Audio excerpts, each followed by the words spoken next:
Hello, I'm Robert McKenzie. Welcome again to the University of Chicago, where a distinguished group of guests have met together to watch a film and to discuss it, a film by Milton Friedman in his series, Free to Choose.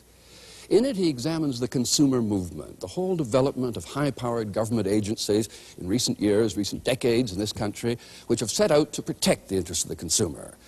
Now, does this consumerism really work?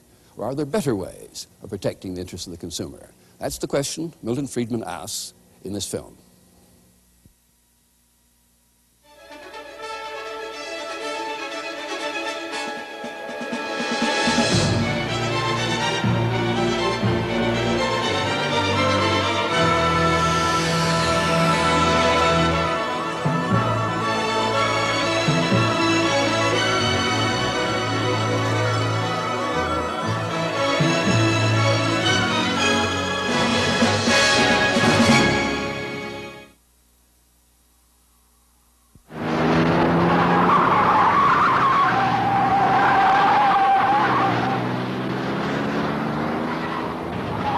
The 1960s Corvair, condemned by Ralph Nader as unsafe at any speed.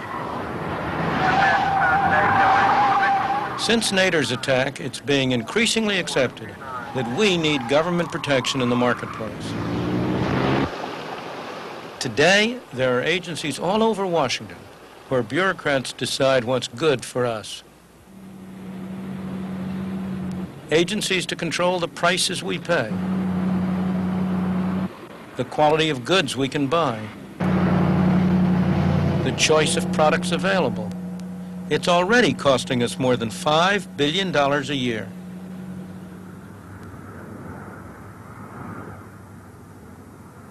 Since the attack on the Corvair, government has been spending more and more money in the name of protecting the consumer.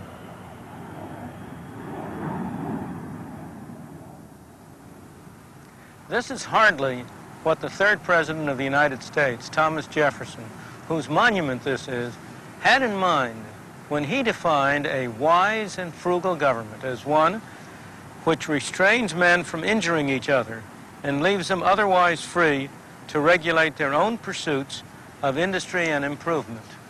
Ever since the Corvair affair, the U.S. government has increasingly been muscling in between buyer and seller in the marketplaces of America.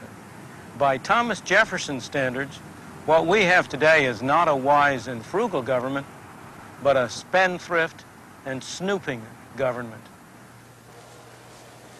The federal regulations that govern our lives are available in many places. One set is here, in the Library of Congress, in Washington, D.C. In 1936, the federal government established the Federal Register to record all of the regulations, hearings, and other matters connected with the agencies in Washington. This is Volume 1, Number 1. In 1936, it took 3 volumes like this to record all these matters. In 1937, it took 4. And then it grew and grew and grew. At first, rather slowly and gradually, but even so, year by year, it took a bigger and bigger pile to hold all the regulations and hearings for that year. Then around 1970 came a veritable explosion, so that one pile is no longer enough to hold the regulations for that year. It takes 2 and then 3 piles.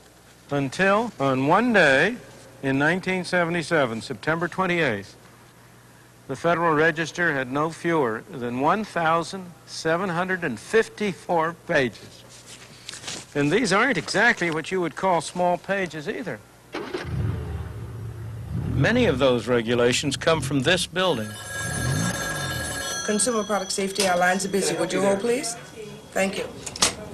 The Consumer Product Safety Commission is one of the newest agencies set up in our behalf. Coil. May I help you? One of its jobs is to give advice to consumers. The cue that gave it away is that those that are involved. And what has been done about the flammability of children's garments? But its main function is to produce rules and regulations, hundreds and hundreds of them, designed to assure the safety of products on the market. It's hard to escape the visible hand of the Consumer Product Safety Commission. Except for food and drugs, ammunition, and automobiles, which are covered by other agencies, it has power to regulate just about anything you can imagine.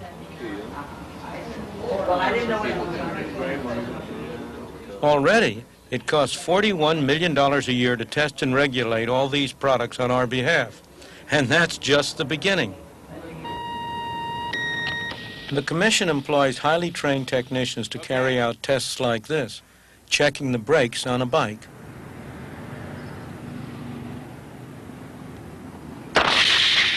But the fact is that 80% of bike accidents are caused by human error. These tests may one day lead to safer brakes, but even that isn't sure. The one thing that is sure is that the regulations that come out of here will make bikes more expensive and will reduce the variety available.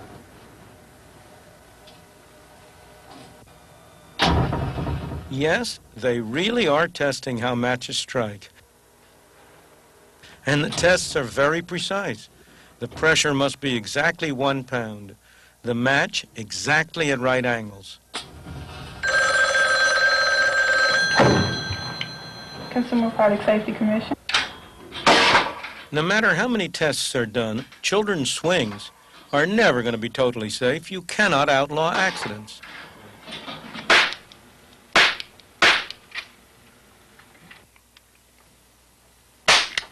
If you try, you end up with ludicrous results.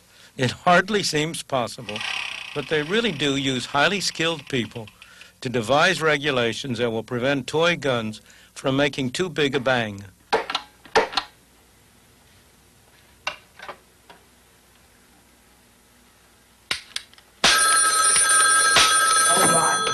Consumer Product Safety. The Commission, in effect, is deciding what they think is good for us. They are taking away our freedom to choose.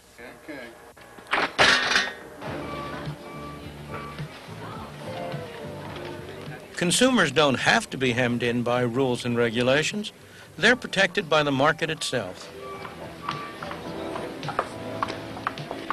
They want the best possible products at the lowest price, and the self-interest of the producer leads him to provide those products in order to keep customers satisfied. After all, if they bring goods of low quality here, you're not going to keep coming back to buy them. If they bring goods that don't serve your needs, you're not going to buy them. And therefore, they search out all over the world the products that might meet your needs and might appeal to you. And they stand in back of them, because if they don't, they're going to go out of business.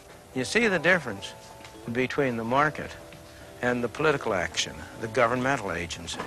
Here, nobody forces you. You're free. You do what you want to. There's no policeman to take money out of your pocket or to make sure that you do what you're told to. Over a quarter of a century ago, I bought secondhand a desk calculator for which I paid $300. One of these little calculators today, which I can buy for $10 or so, will do everything that did and more beside. What produced this tremendous improvement in technology? It was self-interest, or if you prefer, greed. The greed of producers who wanted to produce something that they could make $1 on. The greed of consumers who wanted to buy things as cheaply as they could. Did government play a role in this? Very little, only by keeping the road clear for human greed and self-interest to promote the welfare of the consumer. When governments do intervene in business, innovation is stifled. Railroads have been regulated for nearly a century, and they are one of our most backward industries. The railroad story shows what so often results from the good intentions of consumer protection groups. In the 1860s, railroad rates were lower in the United States than anywhere else in the world, but many customers thought that they were too high. They complained bitterly about the profits of the railroads. Now, the railwaymen of the time had their problems, too. Problems that arose out of the fierce competitiveness among them. Many railroads all trying to get their share of the market, all trying to make a name for themselves. If you want to see what their problems were as they saw them, come and have a look at this. From inside this private railroad car, it may not look as if the people who ran the railroads had any real problems. Some, like the owner of this private car, had done very well. This was the equivalent of the private jets of today's business tycoons. But for each one who succeeded, many didn't survive the cutthroat competition. What we have here is a railroad map of the United States for the year 1882. It shows every railroad then in existence. The country was literally crisscrossed with railroads, going to every remote hamlet and covering the nation from coast to coast. Between points far distant, like, for example, New York and Chicago, there might be a half a dozen lines that would be running between those 2 points. Each of the half dozen trying to get business would cut rates, and rates would get very low. The people who benefited most from this competition were the customers shipping goods on a long trip. On the other hand, between some segments of that trip, say, for example, Harrisburg and Pittsburgh, there might be only a single line that was running, and that line would take full advantage of its monopoly position. It would charge all that the traffic would bear. The result was that the sum of the fares charged for the short hauls was typically larger than the total sum charged for the long haul between the 2 distant points. Of course, none of the consumers complained about the low price for the long haul, but the consumers certainly did complain about the higher prices for the short hauls, and that was one of the major sources of agitation, leading ultimately to the establishment of the Interstate Commerce Commission. The cartoonists of the day delighted in pointing out that railroads had tremendous political influence, as indeed they did. They used the consumers' complaints to get the government to establish a commission that would protect the railroads' interests. It took about a decade to get the commission into full operation. By that time, needless to say, the consumer advocates had moved on to their next crusade. But the railwaymen were still there. They had soon learned how to use a commission to their own advantage. They solved the long-haul, short-haul problem by raising the long-haul rates. The customers ended up paying more, some protection. The first commissioner was Thomas Cooley, a lawyer who had represented the railroads for many years. The railroads continued to dominate the commission. In the 1920s and 30s, when trucks emerged as serious competitors for long-distance hauling, the railroads induced the commission to extend control over trucking. Truckers, in their turn, learned how to use a commission to protect themselves from competition. This firm carries freight to and from the Dayton, Ohio International Airport. It's the only one serving some routes, and its customers depend on it. But Dayton Air Freight has real problems. Its ICC license only permits it to carry freight from Dayton to Detroit. To serve other routes, it's had to buy rights from other ICC license holders, including one who doesn't own a single truck. It's paid as much as $100,000 a year for the privilege. Our company is in the process of trying to get rights to go there now. Yes, we'll do that, and thank you for calling, sir. The owners of the firm have been trying for years to get their license extended to cover more routes.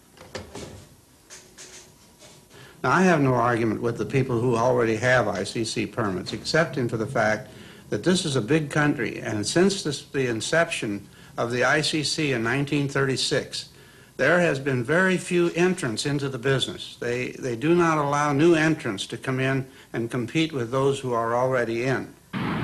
Of course, Dayton Air Freight suffers, but so do the customers who pay higher freight charges. Quite frankly, I don't know why the ICC is sitting on its hands doing nothing. This is the third time, to my knowledge, that we've supported the application of Dayton Air Freight to help us save money, help free enterprise, help the country save energy, help. It all comes down to the consumers ultimately going to pay for all of this, and they are the blame. The ICC, it has to be the blame. Dayton Air Freight now has many of its trucks lying idle, trucks that could be providing a valuable service. Far from protecting consumers, the ICC has ended up making them worse off. As far as I'm concerned, there is no free enterprise in interstate commerce. it no longer exists in this country. You have to pay the price, and you have to pay the price very dearly.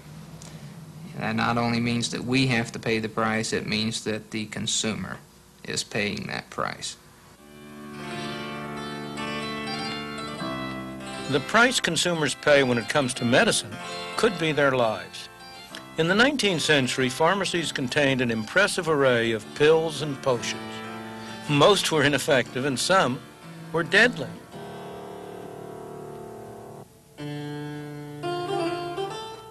There was an outcry about drugs that maimed or killed.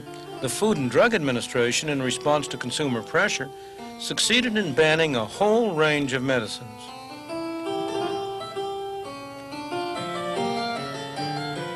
The tonics and lotions, with their excessive claims, disappeared from the market. In 1962, the Kefauver Amendments gave the FDA power to regulate all drugs for effectiveness as well as for safety. Today, every drug marketed in the United States must pass the FDA. It's clear that this has protected us from some drugs with horrific side effects, like thalidomide. And we all know of people who have benefited from modern drugs. What we don't hear much about, however, are the beneficial drugs that the FDA has prohibited.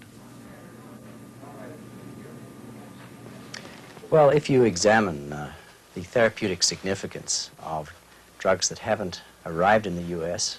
But are available somewhere in the rest of the world, such as in Britain, you can come across numerous examples where the patient has suffered.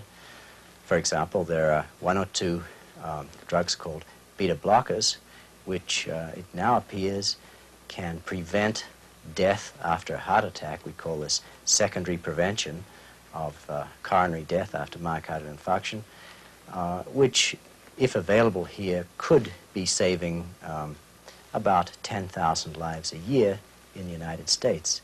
In the 10 years after the 1962 amendments, no drug was approved for hypertension, that's for the control of blood pressure, in the United States, whereas several were approved in Britain. In the entire cardiovascular area, only one drug was approved in the 5-year period from 67 to 72. And this can be correlated with known organizational problems at FDA. These carts are taking to an FDA official the documents required to get just one drug approved. Well, hi there. Must be the new one they called me about. It took 6 years' work by the drug company to get this drug passed. Take this one right here. All 119 volumes. Yes, Okay, thank you very much. The implications for the patients are that therapeutic decisions that used to be the preserve of the doctor and the patient are increasingly becoming made at a national level by committees of experts. And these committees and the agency for whom they are acting, the FDA, are highly skewed towards avoiding risks. So there's a tendency for us to have drugs that are safer, but not to have drugs that are effective. Now, I've heard some remarkable statements from some of these advisory committees in considering drugs. One has seen the statement, there are not enough patients with a disease of this severity to warrant marketing this drug for general use. Now, that's fine if what you're trying to do is to minimize drug toxicity for the whole population. But if you happen to be one of these not enough patients, and you have a disease that is of high severity or disease that's very rare, then that's just tough luck on you. For 10 years, Mrs. Esther Usdane suffered from severe asthma. The medication she received had serious side effects. Her condition was getting worse, but the drug her doctor preferred was prohibited by the FDA. So twice a year, Mrs. Usdane had to set out on a journey.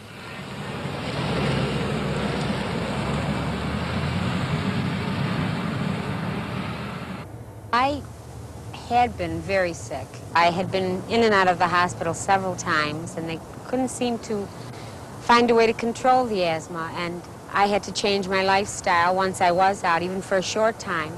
mainly because the cortisone derivatives were softening the bones and causing a puffiness of the face and other changes in my body. The doctors were pretty anxious to get me off the cortisone derivative.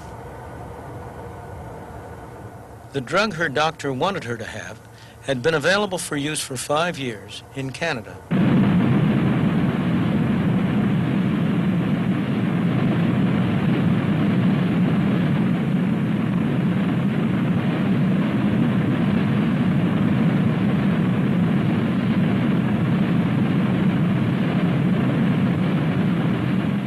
Once across the border at Niagara Falls, Mrs. Usdane could make use of a prescription that she'd obtained from a Canadian doctor.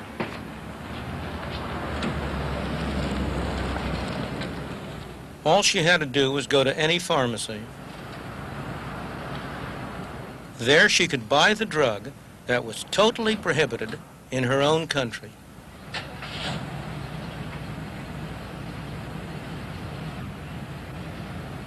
The drug worked immediately. This one made such a difference in my life, both because of the shortness of breath being resolved, and also because now we didn't have to worry so much about the softening of the bones. Fortunately, once I got that medicine, very quickly, everything sort of reverted back to much more of a normal lifestyle. And I'm very grateful that I was able to find relief. It was easy for Mrs. Usdane to get around the FDA regulations because she happens to live near the Canadian border. Not everyone is so lucky. It's no accident that, despite the best of intentions, the Food and Drug Administration operates so as to discourage the development and prevent the marketing of new and potentially useful drugs. Put yourself in the position of a bureaucrat who works over there. Suppose you approve a drug that turns out to be dangerous, a thalidomide. Your name is going to be on the front page of every newspaper. You will be in deep disgrace. On the other hand, suppose you make the mistake of failing to approve a drug that could have saved thousands of lives. Who will know? The people whose lives might have been saved will not be around. Their relatives are unlikely to know that there was something that could have saved their lives. A few doctors, a few research workers, they will be disgruntled. They will know. You or I, if we were in the position of that bureaucrat, would behave exactly the same way. Our own interest would demand that we take any chance whatsoever, almost, of refusing to approve a good drug in order to be sure that we never approve a bad one.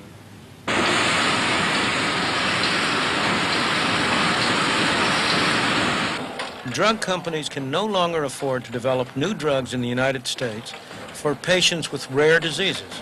Increasingly, they must rely on drugs with high-volume sales. 4 drug firms have already gone out of business, and the number of new drugs introduced is going down.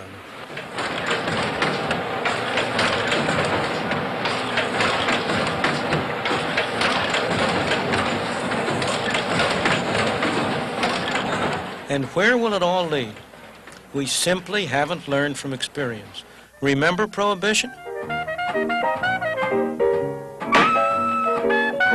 In a burst of moral righteousness at the end of the First World War, when many young men were overseas, the non-drinkers imposed on all of us prohibition of alcohol. They did it for our own good, and there is no doubt that alcohol is a dangerous substance. Unquestionably, more lives are lost each year through alcohol and also the smoking of cigarettes than through all the dangerous substances that the FDA controls. But where did it lead? This place is today a legitimate business. It's the oldest bar in Chicago, but during Prohibition days, it was a speakeasy. Al Capone, Bugs Moran, many of the other gangsters of the day sat around this very bar planning the exploits that made them so notorious. Murder, extortion, hijacking, bootlegging. Who were the customers who came here? They were people who regarded themselves as respectable individuals, who would never have approved of the activities that Al Capone and Moran were engaged in. They wanted a drink, but in order to have a drink, They had to break the law. Prohibition didn't stop drinking, but it did convert a lot of otherwise law-obedient citizens into lawbreakers. Fortunately, we're a very long way from that today with the prohibition on cyclamate and DDT. But make no mistake about it, there is already something of a gray market in drugs that are prohibited by the FDA. Many a conscientious physician feels himself in a dilemma, caught between what he regards as the welfare of his patient and strict obedience to the law. If we continue down this path, there is no doubt where it will end. After all, if it is appropriate for the government to protect us from using dangerous cap guns and bicycles, the logic calls for prohibiting still more dangerous activities such as hang gliding, motorcycling, skiing. If the government is to protect us from ingesting dangerous substances, the logic calls for prohibiting alcohol and tobacco. Even the people who administer the regulatory agencies are appalled at this prospect and withdraw from it. As for the rest of us, we want no part of it. Let the government give us information, but let us decide for ourselves what chances we want to take with our own lives. As you can see, all sorts of silly things happen when government starts to regulate our lives, setting up agencies to tell us what we can buy, what we can't buy, what we can do. Remember, we started out this program with the Corvair, an automobile that was castigated by Ralph Nader as unsafe at any speed. The reaction to his crusade led to the establishment of a whole series of agencies designed to protect us from ourselves. Well, some 10 years later, one of the agencies that was set up in response to that move finally got around to testing the Corvair that started the whole thing off. What do you suppose they found? They spent a year and a half comparing the performance of the Corvair with the performance of other comparable vehicles. And they concluded, and I quote, the 1960-63 Corvair compared favorably with the other contemporary vehicles used in the tests. Nowadays, there are Corvair fan clubs throughout the country. Corvairs have become collector's items. Consumers have given their verdict on Ralph Nader and the government regulations. As Abraham Lincoln said, you can't fool all of the people all of the time. It's time all of us stop being fooled by those well-meaning bureaucrats who claim to protect us because they say we can't protect ourselves. The men and women who have fostered this movement have been sincere. They believe that we as consumers are not able to protect ourselves, that we need the help of a wise and beneficent government. But as so often happens, the results have been very different from the intentions. Not only have our pockets been picked of billions of dollars, but also we are left less well protected than we were before.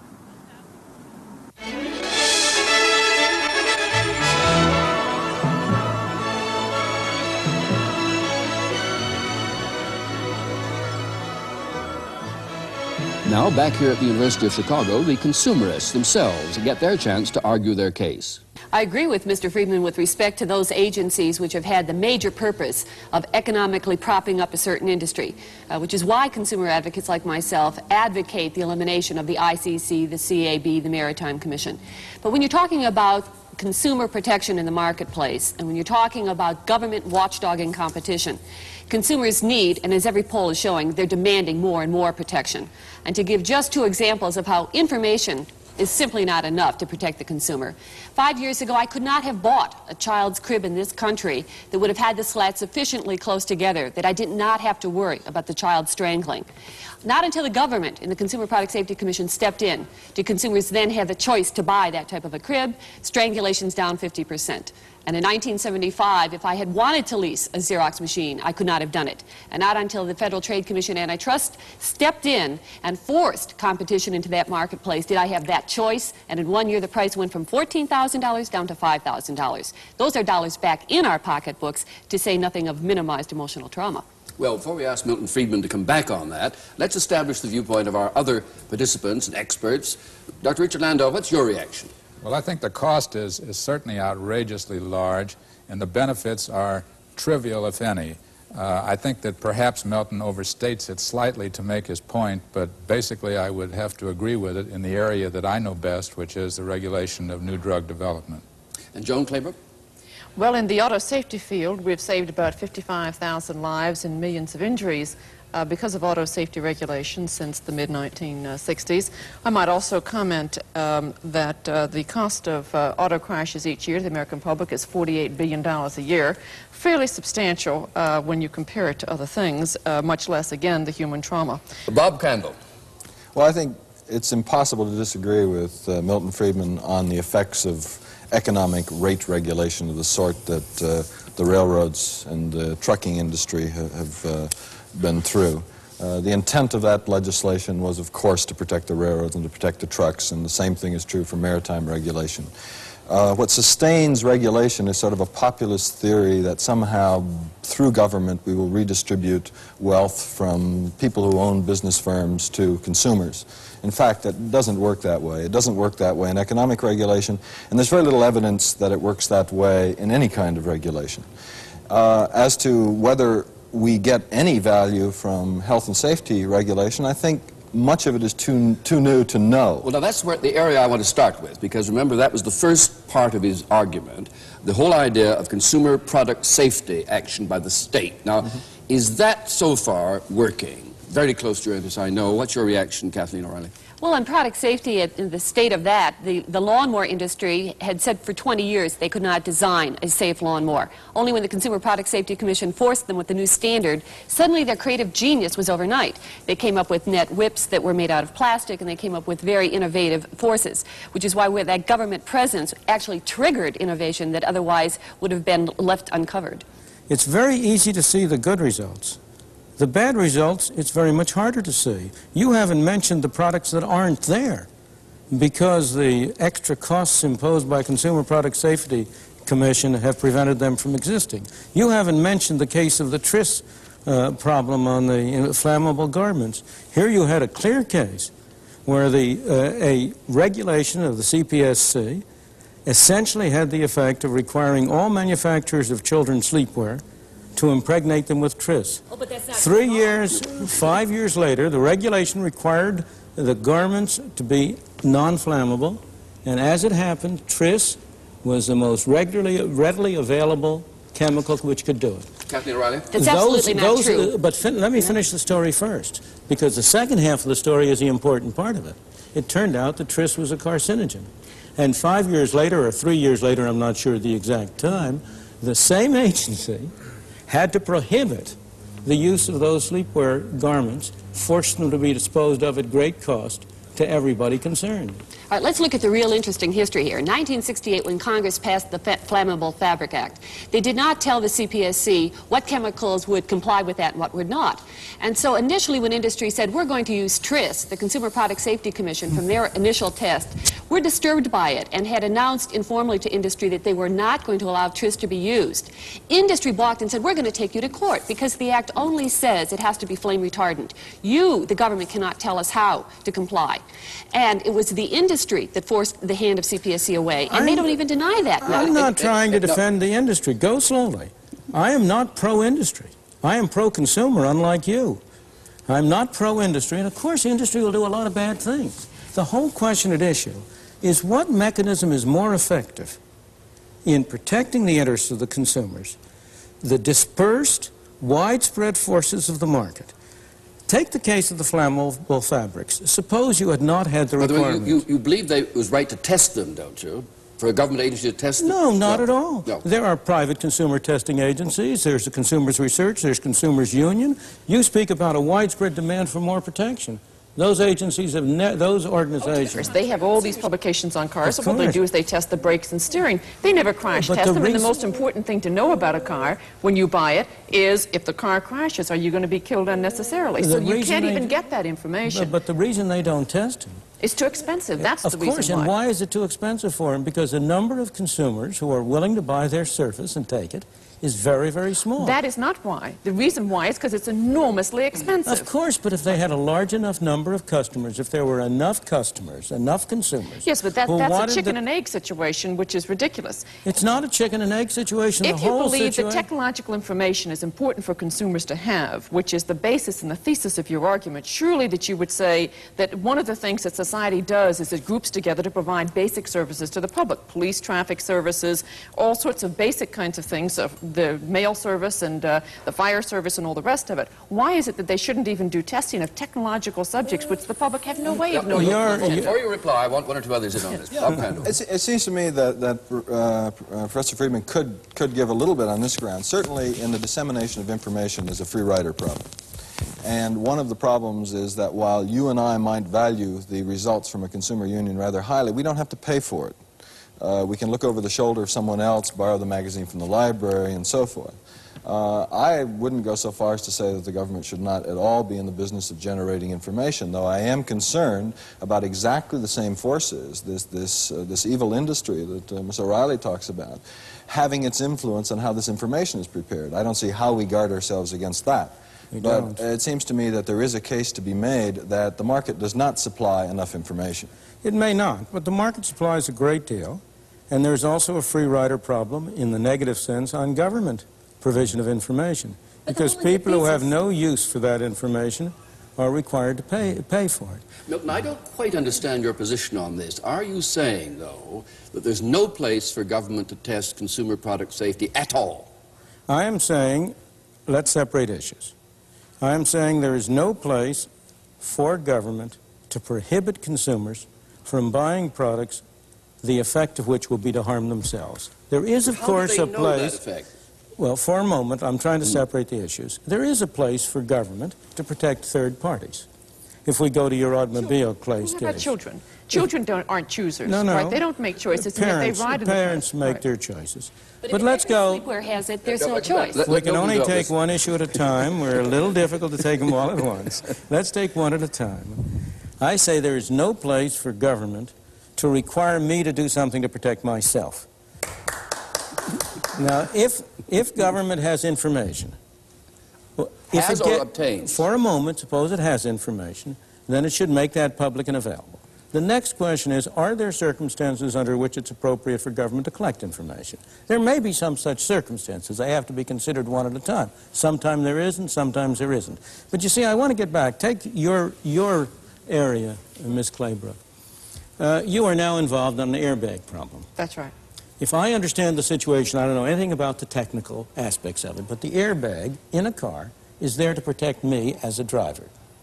It doesn't prevent me from having an accident hurting somebody else because it's only activated by an accident. All right, now, why shouldn't I make that decision? Who are you to tell me that I have to spend whatever it is, $200, $300, $400 on that airbag? Well, we don't tell you that. What we say is that when a car crashes into a brick wall at 30 miles an hour, the front seat occupants have to have automatic protection built into the car.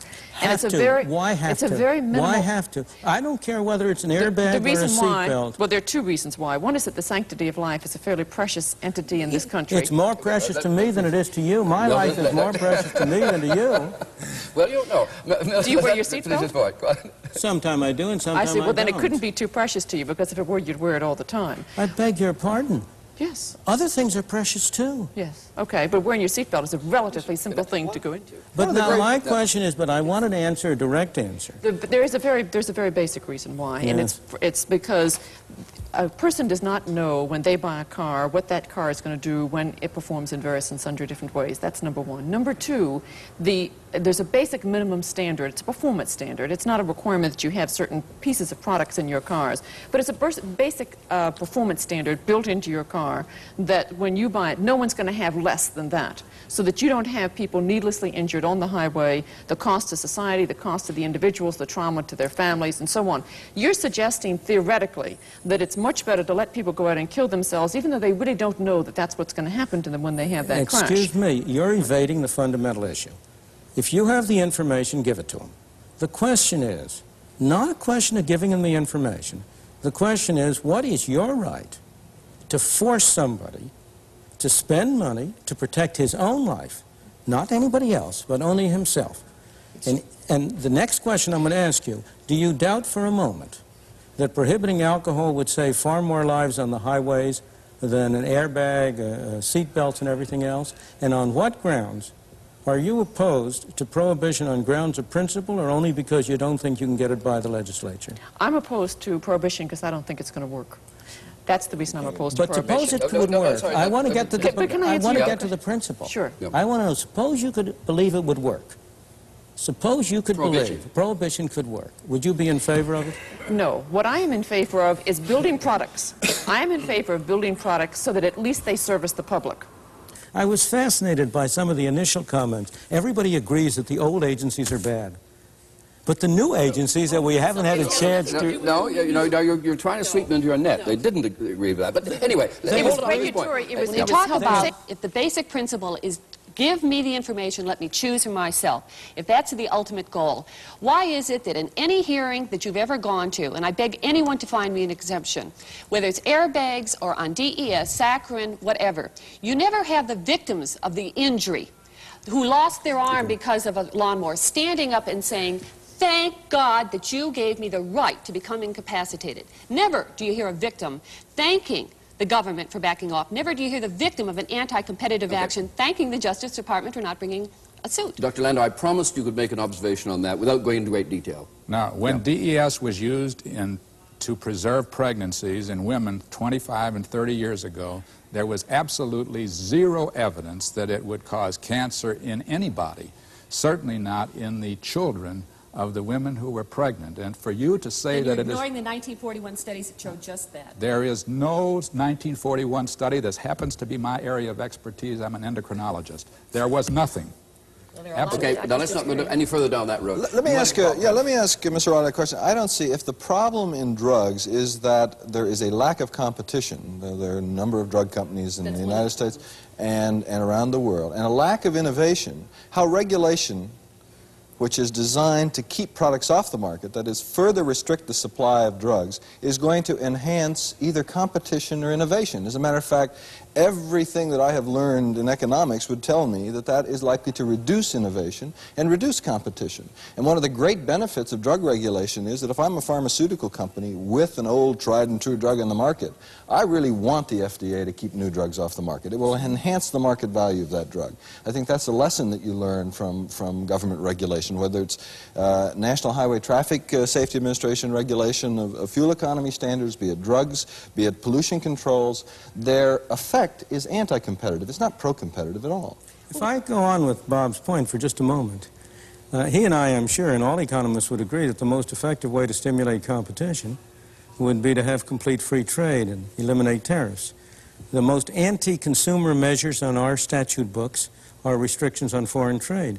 Has the Consumer Federation of America testified against tariffs? We haven't even been asked to. Now, the Food and Drug Administration, and here, Doctor, I know you're keenly interested in this. What was your reaction to Milton's analysis of where it's fallen down?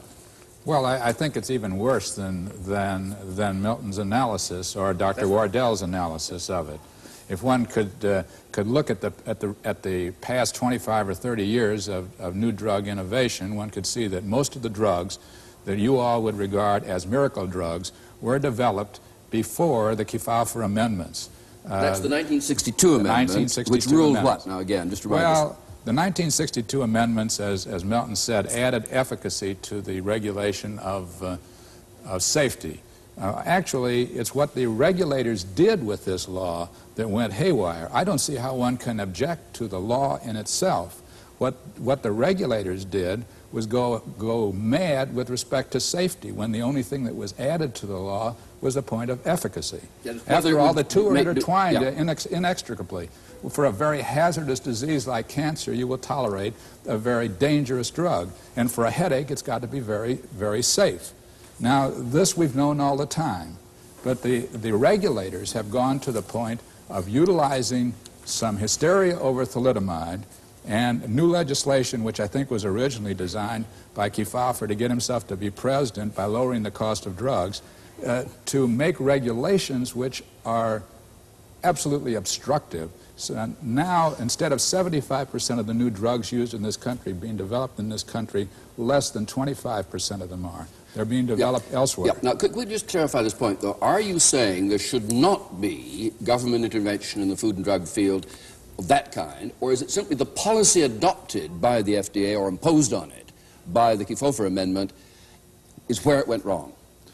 I believe that certain guidelines are necessary, and it's possible to construct guidelines based upon the Kefauver Amendment, taking the responsibility for decision-making away from the bureaucrats in the Food and Drug Administration. You say, how? I would say by giving it to panels of impartial experts to make this decision. Now, Milton, do you take that? You buy that? Nope. I don't buy that. Now, why not? Because I have never seen have you ever seen a cat that barked? Not especially, no. Well, governmental agencies and governmental laws follow their own laws. Just as the physical laws say that cats don't bark, these laws of social science say that when you start and set up a regulatory agency with power, those powers are going to be used. I want to move on, though, to the third area that Milton chose, the Interstate Commerce Commission, as an illustration. Now, this is closer to your line of country, Bob. And what is your reaction, first to his analysis, and what do you think needs doing about it? Well, you're not going to get much dispute from, I don't think, anybody sitting around here as to what the benefits or costs of rate regulation in transportation are. The only group that you will find now supporting continued regulation there would be the American Trucking Association, and they can't even make a very persuasive case or one that is consistent from one day to the next. There simply is no good reason for continuing this type of regulation. It might continue longer than, say, airline regulation did, because the number of people whose wealth has been enhanced by this regulation, that is, people who drive trucks, people who own licenses to operate, to haul only hardbound books between Peoria and Springfield, Illinois, or something of that sort, those people are very numerous. And it's going to be very hard to do something about it. But does this prove anything about the nature of government intervention and regulation, or is it simply an example of where the thing was done extremely badly and not in the interest of the public? I think it proves a great deal about government regulation, and it is no different, I don't think, in the area of health and safety regulation. Let me give you one piece of information about one area of very important health and safety regulation, which I think even Milton Friedman would be in favor of in some form, and that is the regulation of pollution control, or at least the establishment of property rights, so as to somehow reduce pollutant levels from what they would be if we allowed unlimited pollution. In the case of environmental policy, the strongest proponents in the Congress for environmental policy come from the northeastern part of the United States. And the weakest proponents, those with the worst voting record in the Congress, come from the Southwest and from Alaska. You might ask yourself, why is that? And one possible answer, I guess, is that, well, the air is dirty in New York City, but I don't think you'd find many people really worried about the quality of the air in New York City. What they're worried about is their future employment and the value of their assets in New York City. What would happen in the absence of environmental policy in this country is that more business would move to the Southwest and to the western part of the United States. As a result, Eastern congressmen are very much in favor of a policy which prohibits, through pollution control regulations, prohibits the gravitation. I don't prohibit the form it takes, but they use this as an excuse, just as they will use various excuses, let's say before the Ms. Claybrook's agency, to plump for very tight standards in order to promote the value of their firms. Well, now, before we go back to ICC, and I want to do that, Milton, what's your reaction to his pollution point? Because I know he's very keenly interested in it. Well, he and I would agree with his general position that there is a role for government in pollution.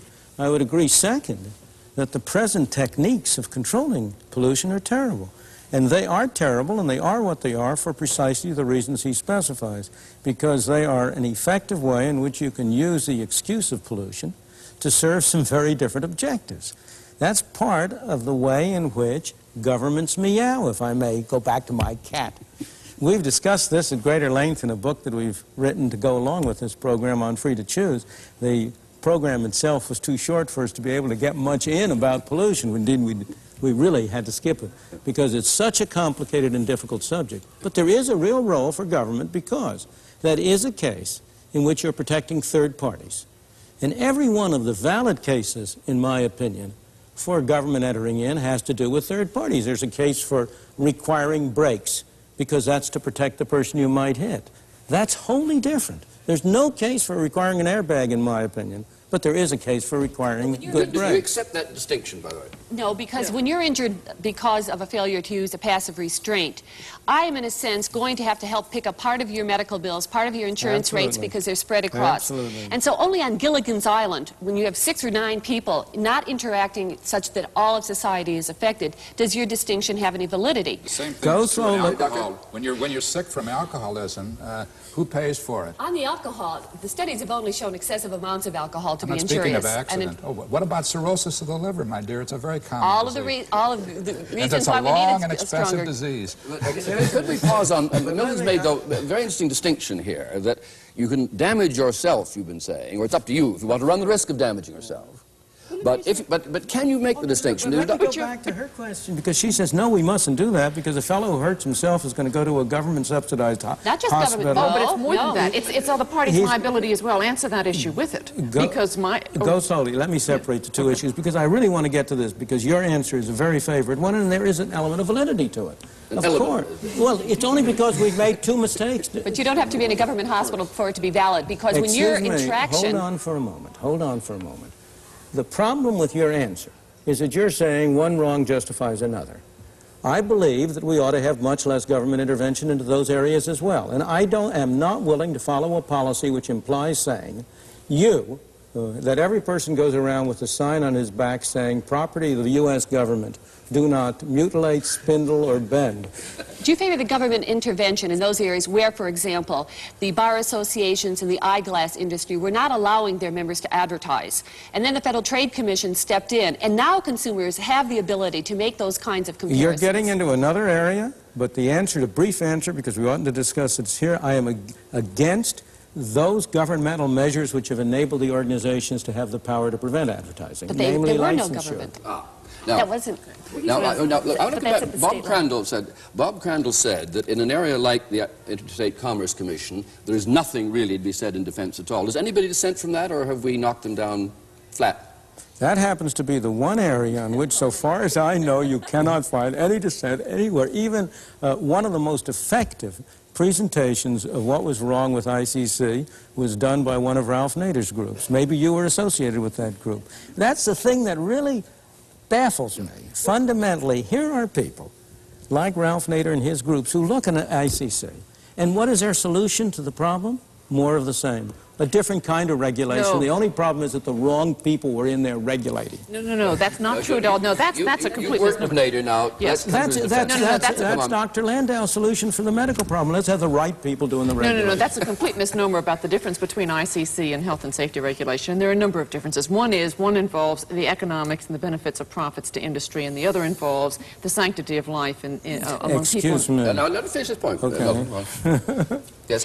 The second one, and it deals with your third-party relationship, is that what you're talking about there is brakes because they're going to affect somebody else, but there are also other third-party effects. For example, if you don't have a helmet used by someone and you hit them with your motorcycle, you're going to have huge damage payments to make because they didn't properly take precautions on the public highways. And the question is, should the public highways be used so that they're going to harm somebody else potentially? There is nothing that two people do in a world. No man is an island to himself. Everything has third-party issues, but you've got to have a sense of proportion. And the important thing is that government intervention has third-party issues.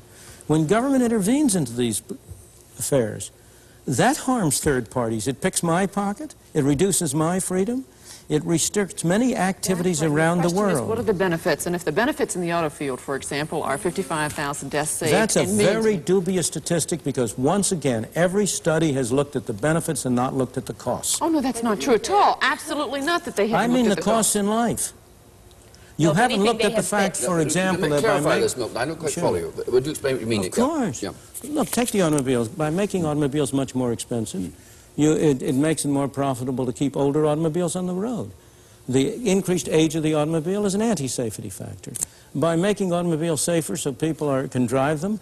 People drive them faster or more recklessly than they otherwise would. There are more pedestrian deaths. That's a totally unproven and indeed fully rebutted theory. And in fact, all the savings in lives that... Well, no, there are numerous studies, including from Yale and Cooper from Yale and so on. But the key issue has been shown by the regulation that's been in the last 10 years. You've had a huge saving in life, a decrease in the vehicle deaths that have occurred, the rate of vehicle deaths occurring, and so on. Let me go back again for a moment. You see, the major effect on the saving of life has been from 55-mile-an-hour speed no, that's not limit, true. Which is not, after all, in there. But that as is also a regulation. That's primarily as a fuel regulation. Yeah, that's right. It's a regulation.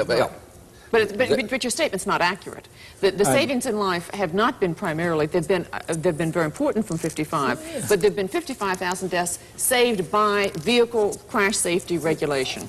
Excuse me. There have been 55,000 deaths that you have estimated to have been saved by. Not me, the General County Office. Excuse me, other estimates as well. The estimate by Professor Sam Peltzman of this university, a very, very serious study, estimated that there were no lives saved if you took into account all of the indirect effects. Now, maybe his study isn't exactly right. I don't think it is. I'm not going to try but maybe the okay. study isn't exactly right either.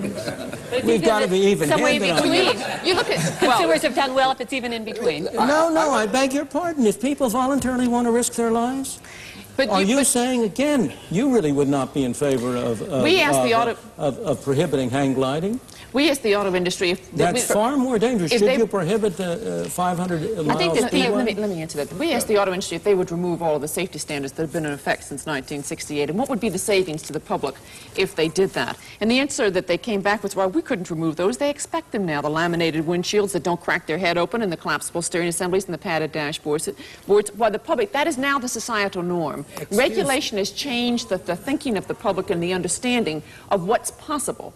And so you know, what you're suggesting is the government regulation is willy-nilly and it produces things the public doesn't want. But excuse me for a moment, you can't take credit for everything that's happened in this area. Four-wheel brakes were introduced before there were safety regulations. Many of these developments would have occurred without this week. I hope you'll join us again for the next episode in a week's time.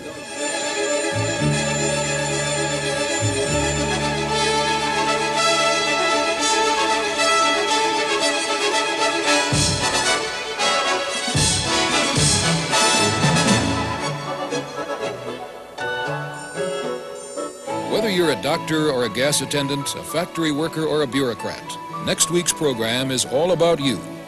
Milton Friedman looks at the labor market to discover how workers can best protect themselves in the toughest job markets. If you've ever had to go out and earn your own living, don't miss Free to Choose next week.